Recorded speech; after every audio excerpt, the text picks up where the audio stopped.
राधे राधे, प्रणाम। हम पूनम अपने YouTube चैनल पूनम सरिता संगीत में आप सबके तहे दिल से स्वागत करते ही आज बहुत सुंदर देवी गीत लेके आए। आप सब सुने कैसे लगा, कमेंट जरूर बताइए। खूब सारा प्यार और आशीर्वाद बनाए रखिए। अगर आप सब चैनल पर नया हैं तो चैनल को सब्सक्राइब जरूर करिए, वीडियो ज़्यादा से ज़्यादा शेयर करिए। गीत कैसे लगा आप राय जरूर दें।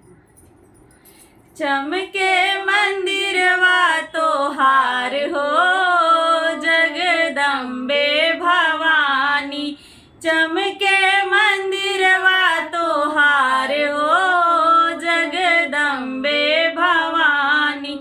अम्बे भवानी जगदम्बे भवानी, अम्बे भवानी जगदम्बे भवानी, चमके मंदिरवा तोहार हो जगदम्बे भवानी, चमके मंदिरवा तोहार हो जगदम्बे भवानी।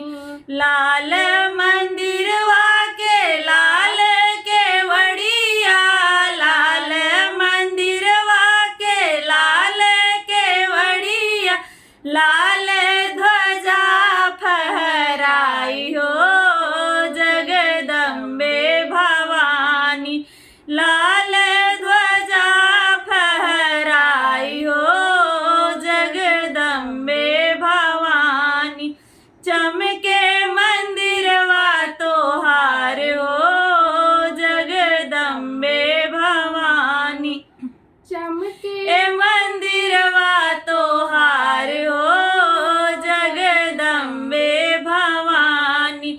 लाल लहंगवा मैया लाल चुनरिया, लाल लहंगवा मैया लाल चुनरिया, सोने के मुकुट कपार हो जगदम्बे भवानी, सोने के मुकुट कपार हो जगदम्बे भवानी।